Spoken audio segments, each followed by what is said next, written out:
Hello, last time we discussed about the different steps involved in recruitment and selection process. In our effort, recruitment means getting potential applicants, attract the applicants to the organizational vacancies, and in the selection process we start picking who are the best candidates who meet the expectations of the organization, and the expectations of the organization in terms of ability to do the job, willingness to perform, and able to adjust with others in the organization and also stay for a reasonable period of time. As we are exploring these dimensions, we started talking about the process of the interview. I think the interview process also is one of the most used as well as abused process in the selection. Let's try to look at some more issues and problems in this lecture. The learning goals are the following.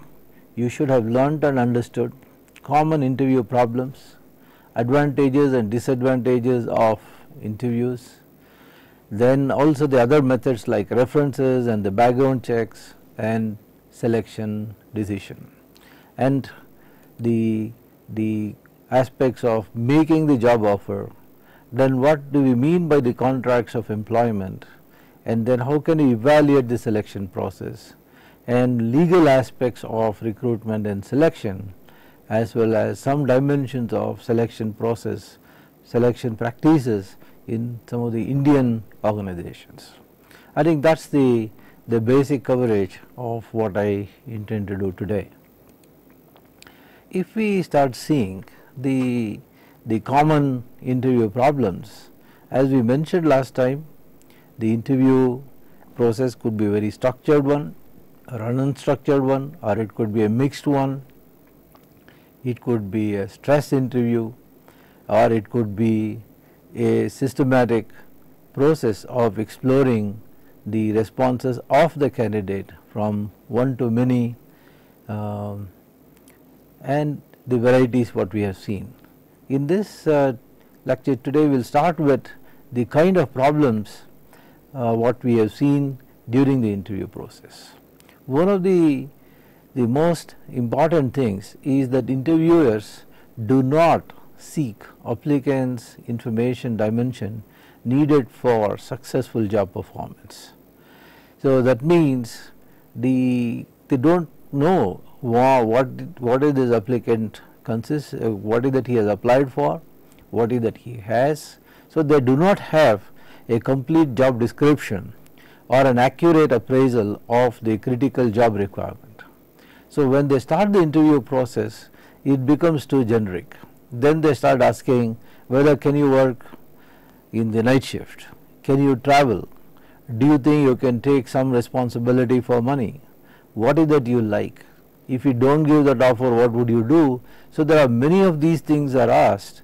The candidate starts perceiving that the job involves extensive traveling, handling money, then working in the night shift. So the kind of confusion and it also results in not accepting the job offer, and even if they accept the offer, they are not too sure where do they fit in and how is that the candidate can contribute. So it is extremely important to see and get complete picture of the applicant as well as the required dimensions of the job, so that effective matching could be done through obtaining appropriate information. The other important and very common problem which we have seen is interviews may make snap judgments early in the interview. So most of the interviewers form the view of the candidate within about 2 to 3 minutes, and once they form the view, what they do really is to follow up that particular view throughout the remaining period of the interview. So in other words, potentially what is going to happen is that the decisions are going to be made on the basis of the first 2 minutes view. So that means you are not able to go, you are not going to collect more information about the candidate to confirm or do something else. So the most of the interviewers, then they become a closed mind in terms of coming to the view of the candidate. Once they come to the judgment and they feel that the candidate is fit or otherwise. Then we also see the interviewers have a tendency to be swayed by negative information about the applicant. Negative information about the applicant is that he has quit his previous job and currently the person is jobless. And some of the interviewers view very so seriously that as though the candidate has done a kind of a blunder, or he may be coming from a particular school which may not represent some of the best schools in the area. So once person starts viewing that as a negative information, and then they start forming the opinions about the candidate. So the interviewers need to collect as many information as possible before they start forming the views about the candidate. And interviewers' judgments are often affected by the pressure to favor a candidate or to fill the position. In other words, they already in a hurry to fill the position, so they want to do this as quickly as possible. And another side is that very clearly they are in favor of a particular candidate and both lowers the standards. So that means you start compromising the standards of the interview in terms of its objectivity, in terms of scope, as well as the kind of exploration what you need to do in order to collect the details about the candidate. In the interviewer's judgment, if you see, are often affected by the list of available applicants. So one need to see how many people are there, and then but you don't have to get carried away by just whatever the people are bringing to the table. You have to be more guided by the job and the job requirements. So in other words, one need to be careful with several things. Interviewers must always, and it is always and always, must be prepared. Must be prepared means they have to go through the details about the job, understand all the dimensions of the job and the job requirements, and should also explore who will be the candidate and what are his or her best of the talents. So that is where one need to get prepared to do this kind of an exploration. Another important thing is to put the applicants at ease or the candidate at ease, because once the candidate is not comfortable, not able to open up, not able to speak, the whole interview process becomes a useless process. That means the purpose of an interview is to help the candidate to be comfortable, speak conveniently about the priorities, the learnings, the achievements, the aspirations and things like that. So unless you put the applicant at ease, you will not be able to gather all the required information, and that is how the interviewers need to make sure that the whole process is comfortable not only for the interviewers but definitely for the applicant. An applicant position is always vulnerable, so you must be empathetic to the conditions where the applicant how he or she would face the interviewers and the kind of vulnerabilities what they have. Another important thing is we need to remain unbiased and open. An unbiased view, that is, if you bring stereotypes to the table, if you think that, or if you have a too simplified view of the individuals and the human beings, you will draw some conclusions very quickly. But then as more and more information comes during the interview process, you need to correct your views, and if you are very strongly biased, it could be about the caste, it could be about the region, it could be about the qualification, like many have a view that those of them who have studied social sciences are not good in mathematics. So, such views could always bring some kind of a resistance at the time of interviewing, and the candidates may be pretty good, may be excellent, but the interviewer is going to be blind about such new information. And one need to be pretty open in the sense he is prepared to accept new information, not form the view based on some preconceived ideas and stereotyping. Another important thing is ask result oriented questions. It is extremely important to understand how to ask questions. There are interviewers who ask what is known as the leading questions.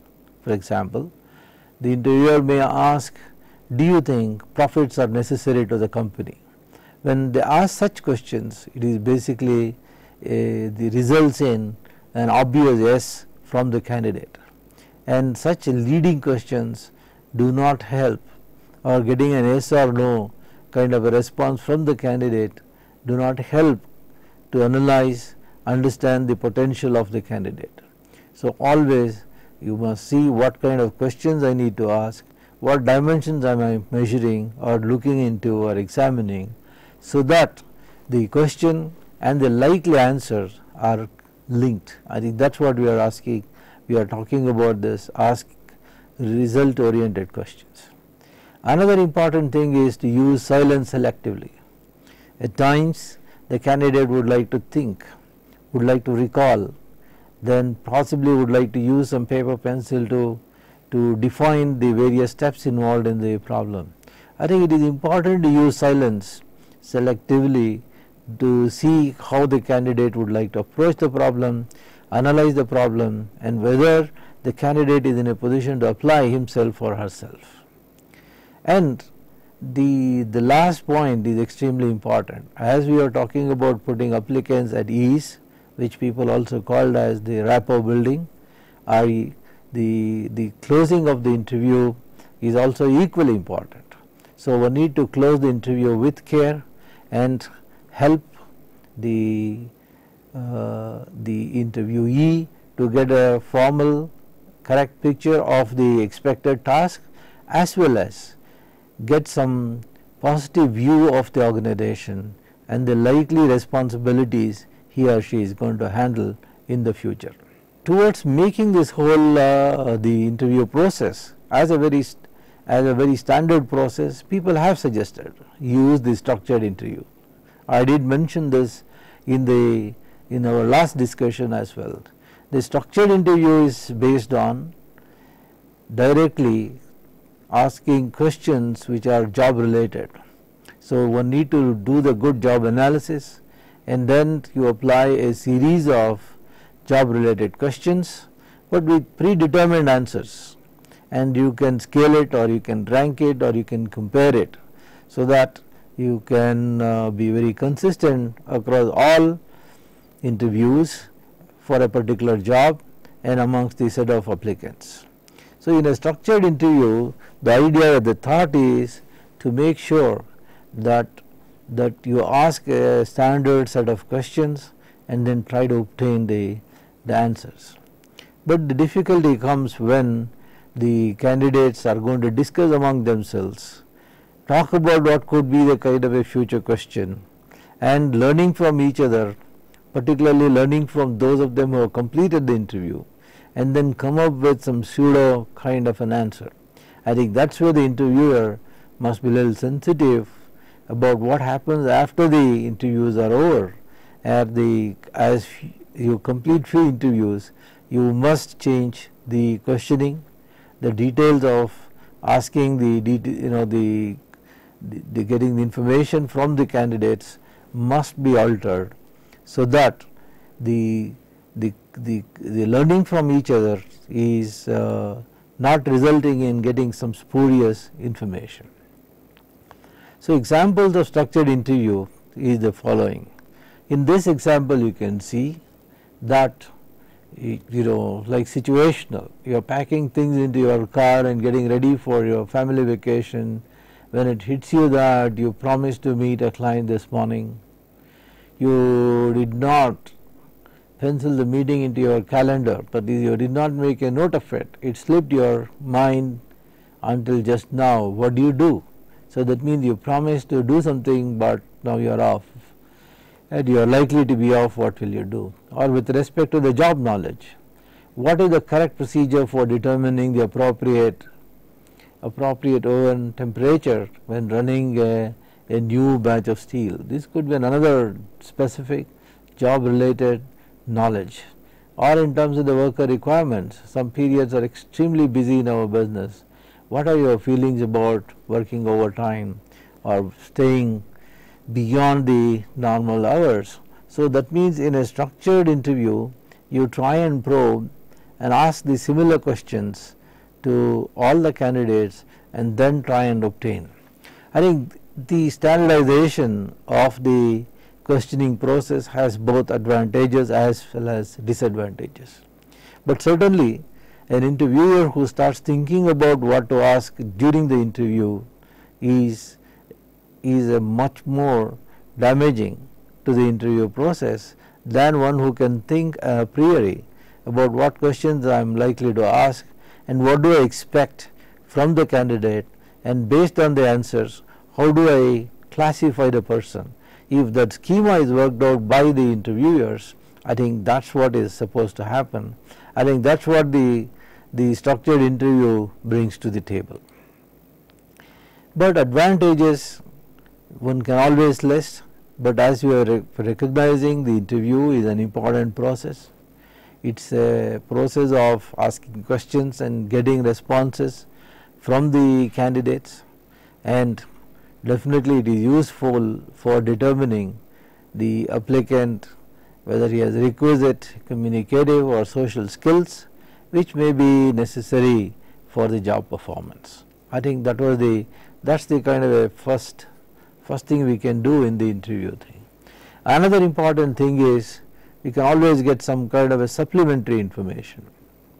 There could be a gap in the career, or somebody has done some work but would like to know whether how much this person has done, how much so and so has contributed to the overall success, what is the specific role played by the candidate.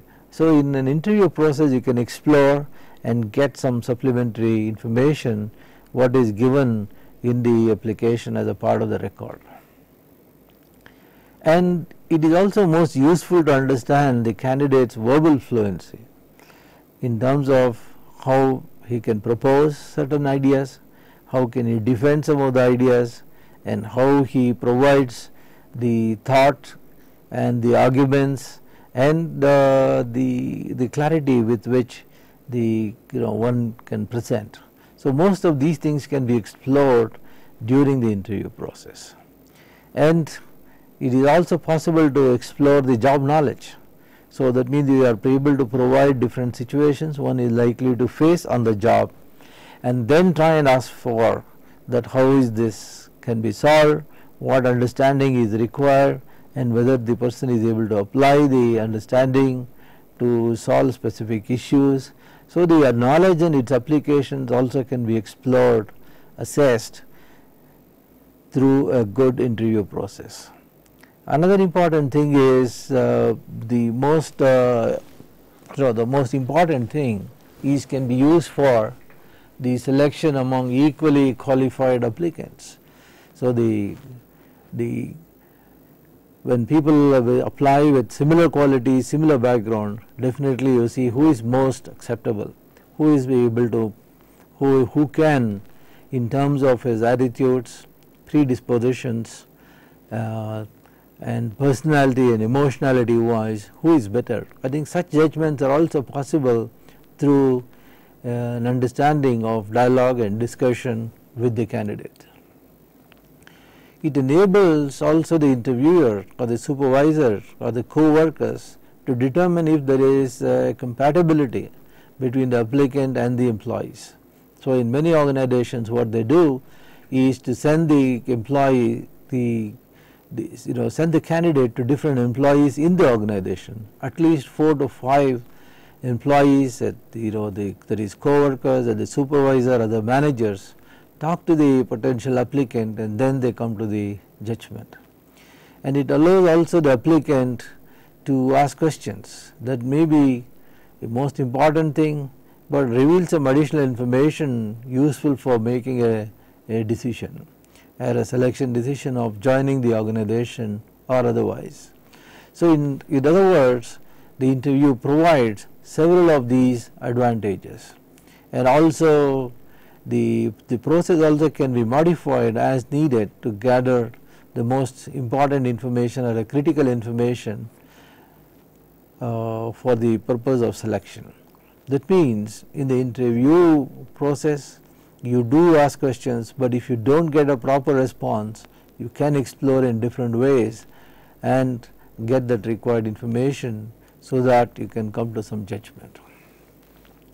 But the disadvantages of an interview, as I said, that it is most used method in terms of the selection decisions, but also there are umpteen number of problems, and the most important criticism about the interview process is subjective. It is subjective evaluations of the potential candidate. So, there could be a lot of errors, the errors of judgment, because you may get carried away by some external the dimensions, certain elements, or the appearance of the candidate may make you to come to a conclusion that the individual is also very hardworking. So, such aspects like halo or horn effect, what people call, and the kind of initial impression you get about the candidate may make you to come to a conclusion that the candidate is the best. So, but subjective evaluations have its own implications. And another important thing is the decisions tend to be made within the first few minutes of the interview. So, then what happens is the remainder of the interview time, as I mentioned earlier, is only used to validate or justify the original decision. And so, whatever the candidate says that you would wrongly interpret, or you may not listen to it the way it should be, but you always see that the candidate is trying to cover up or not giving his or her best. So, the decisions once made, it becomes a block for listening, gathering and getting more information from the candidate. The disadvantages of an interview also, that the interviewers from very stereotypes concerning the characteristics required for success on the job. So, they think that who could be the hardworking persons or who could be the efficient person. They also have a stereotype that those of them who have this qualification only can perform. I think that is much more valid, but somebody coming from this region is unfit. If coming from that class, they will do better. So, this class and region and such considerations makes the whole interview process as more subjective one. And also the research also has shown that disproportionately one can think in terms of the selection between minority and non-minority members. So in other words, it does affect such selection decisions. So that means one need to be more conscious, more clear. As well as when you see some people get more excited about the negative information. So that means you try and see, once there is some negative information either of a personal nature or of a professional nature revealed, then you want to be very, very careful, or you give much more weight to such negative information, but ignoring the overall contribution or success of the candidate. And also there are very few studies, and the studies do not establish very clearly the validity of the selection procedure, but it is acceptable to the large number of managers because that is the most convenient and the best method to be used in any selection decision. But definitely one can question the reliability, the validity of the selection interview process. It is not as robust, as rigorous as the testing procedure. However, if you cannot decide solely on the testing decisions, because the test captures only specific aspects of the the individual, and that too it makes a numerical approximation of the traits, interests or abilities or aptitudes of the candidate. So, such numerical approximation may not show an integrated view of the individual. So, as we are seeing, the tests are not so reliable, and similarly the interviews are also not so reliable. However, one can be objective, one can be systematic, one can record all the the cons and pros of the decisions with reasons. I think that is the way to explore and make this whole interview process as more reliable. The next important point is the reference and background checks. See, these reference and background checks today getting mandated by several organizations where they handle the confidential data, and also they are responsible for the health of the other people, or the safety costly equipments are to be handled by the applicants. I think these are all the situations where one need to go through, and it is a must for this reference and background checks. It is required for verifying the information. In other words, somebody has said that I have attended this school, I have worked in these companies, I have worked with so and so. I think one need to verify this information, and wherever you see the gap in the information, we need to get into more details. Another is additional background information on an applicant in terms of what are his career histories, how does he as a kind of a person, and particularly when you have to rely upon the candidate for confidentiality and things like that, it is much more important to see whether the individual and what are his family background and the cultural background and things like that. And usually this is done as the kind of a last stage of the interview process, or maybe after the interview process. And when you see these references, it could be from the previous employers, and sometimes the individual is much more comfortable to give the names and details of the employers, but sometimes the candidate may not be very comfortable if they have fought or if they have done something with the past employers. So, it is always important to capture who are the previous employers, and then what kind of whether they can we ask these questions or not. So, one need to explore these dimensions with the candidate, and definitely who are the known public figures, who are the people in your nearby community area or the neighbors whom the candidate knows, and then get some views from them as well, and certainly the teachers and the university professors who have taught the candidate, and sometimes it is the neighbors and the friends. So, get these kind of an information and the background checks from the candidate, and it is important to use this information to see the strengths, the contributions of the employee or the potential employee in previous jobs, in previous assignments, and also maybe in the college, the university, wherever the individual has studied. The value of references, if you see, it is not high, since it is unlikely that anyone would name a referee if they thought something bad would be said. So, but a good dialogue, a good exploration do provide some understanding and some perspectives of the candidate. So, one should not neglect that. I think the candidate would give some known person as the referee, as a point of reference, and then more additional information may not come. But if you ask an yes or no kind of a question, yes, probably that all the required information one may not get. But if you are able to have a dialogue with the persons who have agreed to give the reference and reference checks, possibly you may get more ideas and more information about the candidate and his or her background. So, usually taken up in terms of the sometimes after a job offer is made, and then you always put a condition that subject to satisfactory references.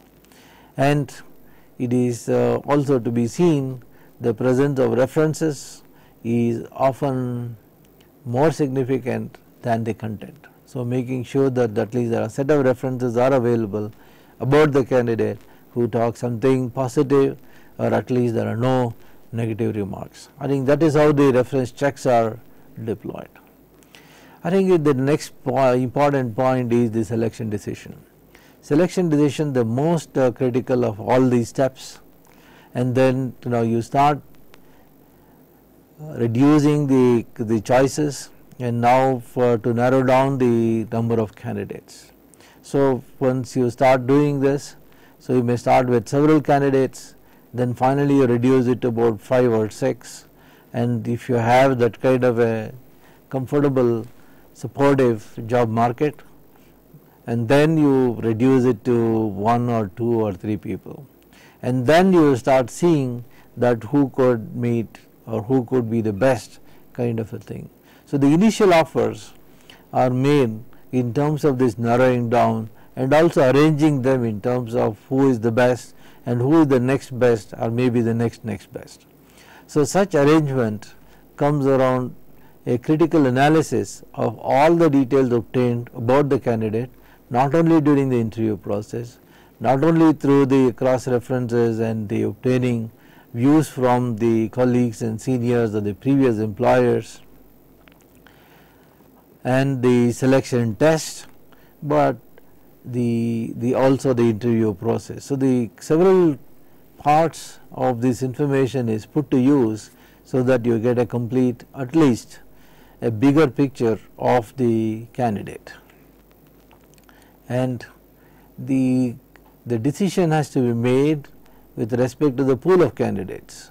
So, now they have passed the test, they have passed the interview, they have done, you have gone through the reference checks, and that is the time where one need to discuss in terms of the 4 criteria we set ourselves earlier about the ability to perform the job, the willingness to exert, then adjust with others and stay for a reasonable time.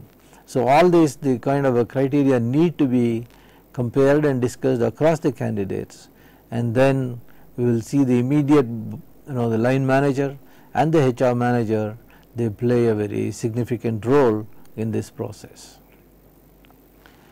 The next important thing is to look at the physical test.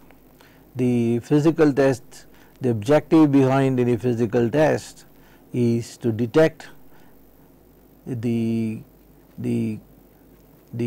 problems or the diseases the candidate has a priori to the joining the organization. So, if the individual carries any particular infectious diseases, that must be diagnosed, and then physically fits kind of a certificate, or the health certificate must be obtained.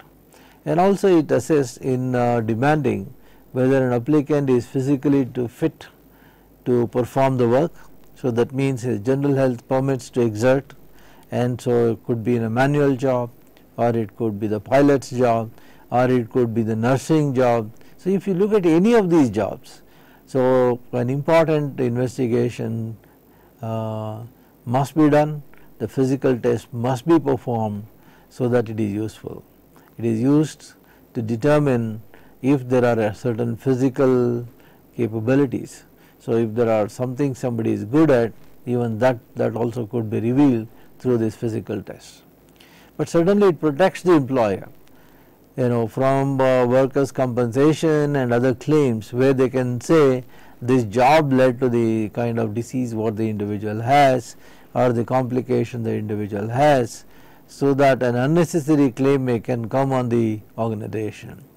So, that is where you need to understand the kind of injuries or illnesses that were present at the time of the employment, or when the employee to be hired. So, it is at that particular point gathering all that information would be most useful.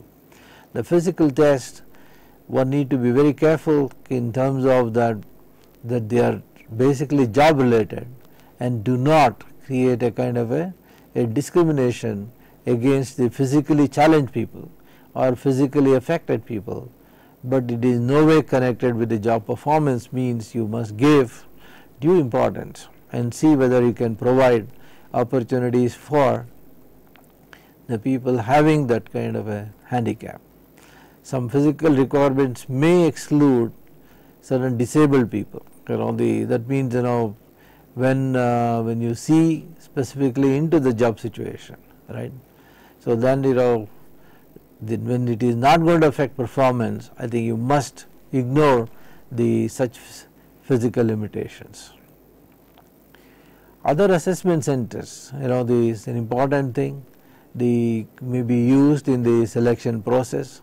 For example, you can always ask the candidate to work through a process. Ask him to take an instructor positions, maybe asked to prepare and deliver a lesson plan, and allowing the panel to assess the candidate's instructional abilities. So that means you provide an on-the-job kind of a situation and ask the individual to play and perform that kind of a role, and based on specific performance, it could be asking the candidate to give a seminar or ask him to do a kind of a standard, sample programming or write some piece of work. So these are all the things which could be that where you are creating on the job situation and then trying to make an assessment around that. And also the shortlisted candidates are advised of the steps in the assessment process at the outset. So they are told that you have been shortlisted, but do well kind of a thing. And then what we are going to do is the next important step is to give the job offer. So after the process of selection, interviewing and testing, a job offer is made. So now when you have to make the job offer, what do you do? Ask him to join or her to immediately, or do you provide some time, things like that. So many companies allow a period of time between carrying out the interviews and making an offer. They tell at the end of the interview that we will let you know, because we need to see other candidates as well. So they complete all the interviews, understand, and then the details are sent to the candidate once they are selected. So at the end of the interview, you would inform the candidates, applicants, that if you are selected, we will let you know within a reasonable period of time, or you may say on or before this date. Then once it is made, so the offer letter is always kind of a sent as an appointment order. So you create a date by which the appointee must report for duty. So that means they have to clear off the previous responsibilities of the job, get the relieving order, and then come and report. Or if they are fresh candidates, they are out of the school, then you make sure that they complete whatever the requirements of the college, university, or the school, and then they will join you. The appointee also must be given reasonable time for reporting.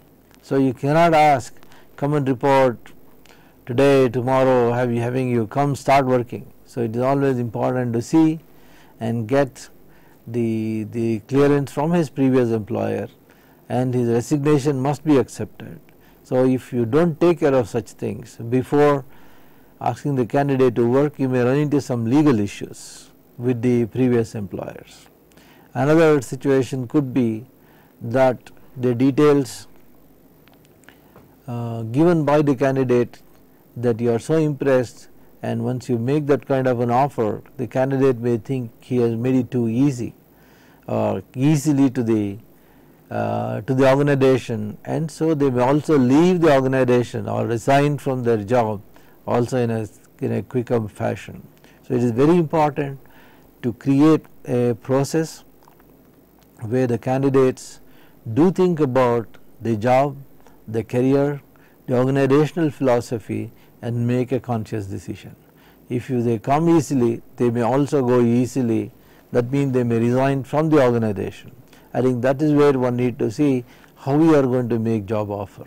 It is always advisable that you take little time and then say that we would let you know by phone or through otherwise in 2 or 3 days. I think that may be a better thing to do rather than the that not knowing the candidate at all or deciding then and there about the acceptability. Yes, sometimes it is advisable asking the candidate to join, but it is extremely important to make sure that your selection process is systematic, complex, and it is not perceived as that somebody has been taken in based on one's whims and fancies. So, sufficient time should be given to the candidates, because once the offer is made, so then the question is that to go through a process of resignation, and then they discuss with other people, so and all such things. So, if you do not provide that kind of a time, if you force the candidate, all possibility that they may not join at all, that means you have to go through a similar process of selection. So, when a person is employed, he or she is contracted to work in return for the remuneration. So, and the terms and conditions under which he or she works will be defined as a kind of a contract for employees. So, the job offer is nothing but a kind of a contract, and the contract is proposed to be signed between the applicant or the potential applicant and the organization. I think that is where understanding the contracts of employment becomes very useful or relevant. So, after the job offer has been made and the candidate accepts the offer, now then certain documents need to be executed by the employer and the candidate. So, that means together they have to write it out and sign this contract. So, one of the things could be that the kind of attestation what one has with respect to the degree and the graduation and the educational records. So, but the candidate provides all the details, and it is also authenticated and attested by him or her as a self attested things, or it also could be attested by the others. So, then the contract of employment exists if you see from the moment the two parties reach agreement on the basic terms. So, the parties to the contract being the kind of an employer and the employee. So, then you have to talk about the existence of a contract. It means it gives rise to both explicit and the implicit terms of employment. What will be the title? What is that one is one gets? So, the kind of things what is going to happen in the organization all must be stated. I think the stated ones becomes explicit, but certain things are also assumed. They are part of the implied terms of employment. Implied terms are that an employer is expected to pay wages, take reasonable care of the employee, provide some welfare measures, indemnify the employee for expenses and liabilities in the course of employment. So, there are many of these things that are taken care of as far as the implied meanings are concerned, but explicitly the employee or the potential candidate joins the employer as an employee. So, when you see these contracts of employment, there are main terms and conditions. So, an employer is required to notify the employee in writing of the main terms and conditions of work. So, typically it would be the name of the employer and the employee, and also the date of starting the employment, which gives us a kind of, or one can also write a little bit of preamble, and whether previous employment counts towards the employee's period of continuous employment, or it is given as of today based on all the achievements, all the qualifications, all the experiences taking into consideration. So, the date at which the contract expires, So, they can also say this contract is valid for next 3 years, next 4 years and next 5 years kind of a thing. And also talk about the rate of pay, either as a basic or as a company, all the activities put together.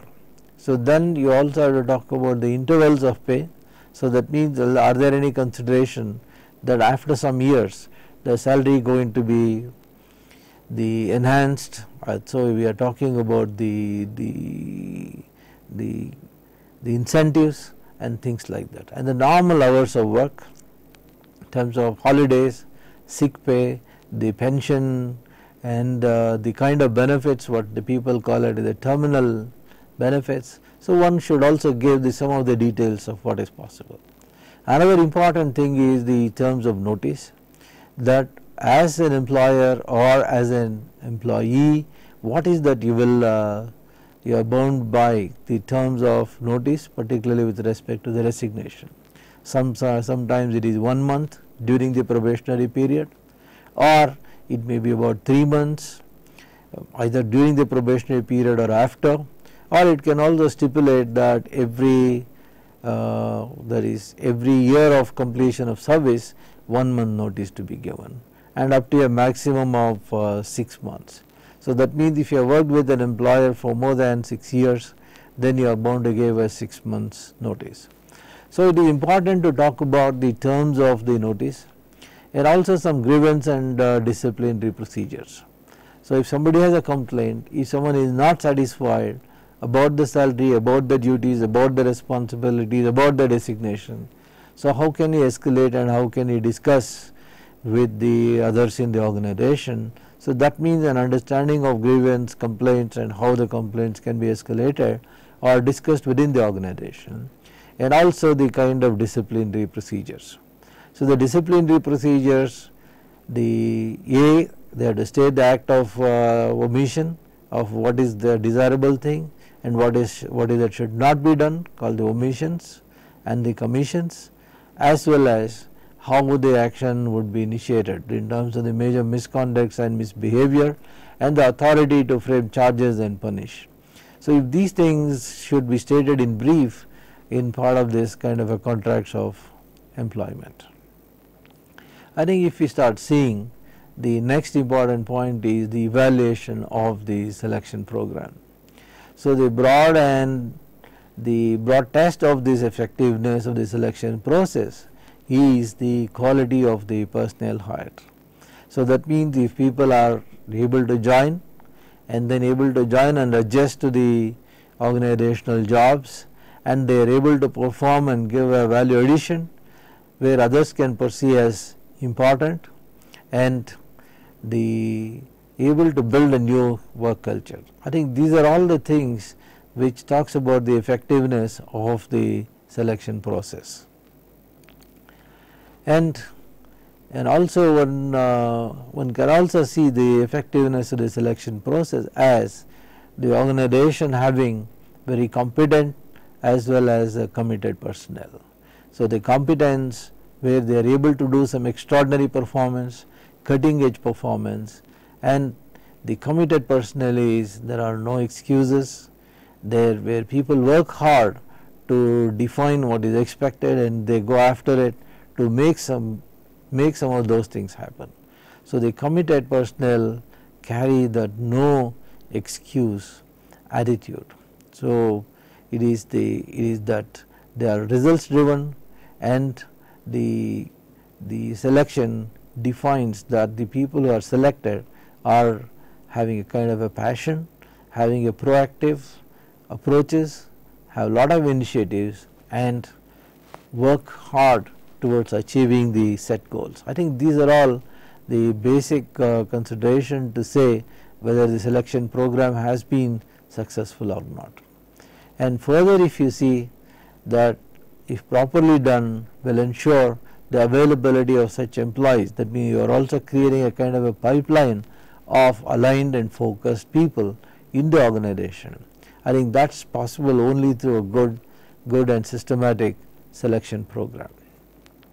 I think we must also discuss a little bit about the legal aspects of recruitment and selection. I think one can talk substantially around this, but employment practice is regulated by legislation in almost all the countries, and the Indian organizations are in India the similar situations, similar controls we will see from the government side. So during recruitment and selection process, one has to take care of these aspects, like particularly the discrimination. One should avoid discrimination on the basis of sex, color, disability or ethnic issues or the minority issues. So one should always avoid discriminating persons based on their background, but must focus on the performance, the contribution, what is that the one can make. Even within the groups of where we think of reservation, again to make sure that people are not discriminated based on their background of rural or urban or the kind of language they speak, but the more emphasis must be provided towards the deliverables, towards the ability to perform, the willingness what they have, and the kind of attitudes what they bring to the organization. I think to make some brief remarks about the selection process in India. The selection practices in hiring skilled and managerial personnel has been historically very well defined, and most of the organizations practice a step by step systematic process. However, in some organizations the number of applicants could be as high as could be 1:100. Such means such situation demands to see the employment is at a premium, and once the employment is at a premium, it may be at the government sector or in a private company, the normal expectation is to make sure that the whole process is transparent, verifiable, and the judiciary is also very keen to see that the system followed is fair and firm. So that is where one need to see and adopt the well defined and systematic practices and procedures, and particularly in hiring managerial personnel and executives, one need to use a lot of professionalism. So the professionalism has come, and even in family firms, in Indian organizations, they do hire some experts, consultants to select some best people for the best job, right people for the right job. Point is that if somebody uses own personal biases or prerogatives, look, I am the employer and then I would select, I think such approaches are likely to meet with failures. So it is rather important to focus on what is expected and go by a systematic procedure of selecting some of the best of the talents. So once the realization has come, so then the individuals are difficult to come by and no effort is too excess to attract them. So this kind of a realization makes sure that you treat people at the time of recruitment in a systematic and a better way, and certainly at the selection level. So that means organizations would get involved in the education process, would explain to them about the technology and the careers available, and such initiatives are taken at the school and college levels to give a very clear and useful picture of the organization to the potential candidates. And the selection in India, and particularly look at the services, armed forces, so they do make an attempt to give a good picture of the service conditions, the career opportunities to the potential candidates. So unless you do such things regularly, you will not be able to attract some of the best of the talents. And we are also talking about in selection in India today with the lot of specialized agencies. They are available, and they do make a lot of efforts. So whose services are retained by hiring for either for technical personnel or for a managerial personnel. So, organizations are, particularly in India, they are investing in so called the headhunters or the consultants who deal with supplying the talent. So, unless the organization invests, helps people to do a good job, then you may not be able to get the right people.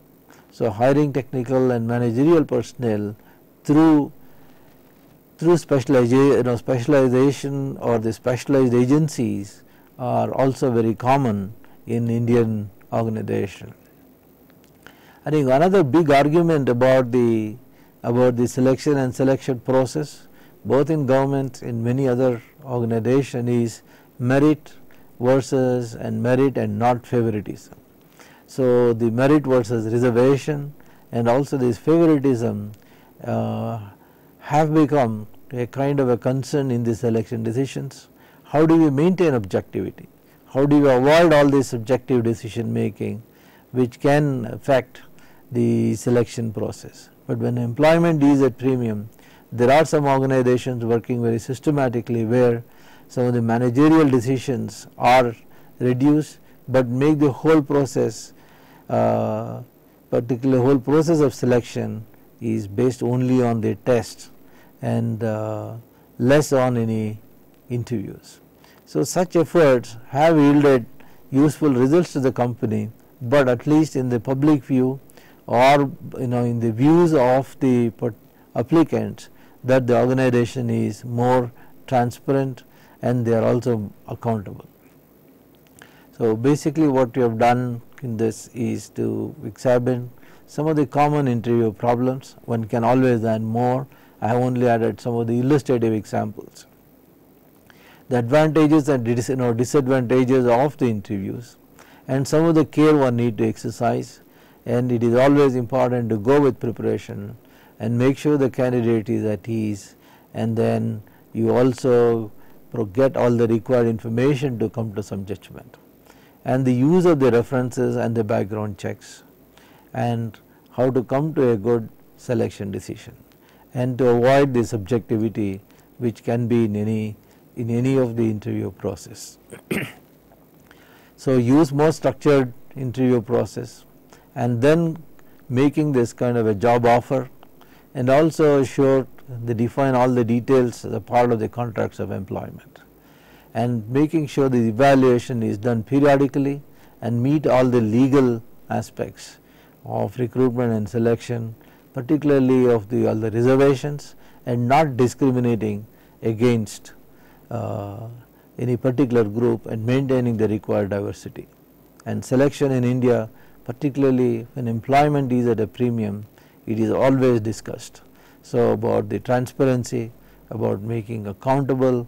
So, every step need to be systematically planned, and then one need to show how it is delivering the results in terms of selecting some of the best of the candidates. And in our next lecture, we will focus on the concept of performance appraisal, the history of performance appraisal, objectives of performance appraisal, and what is the process of performance appraisal, and various types and issues, and how performance appraisal can be used for the good of the organization.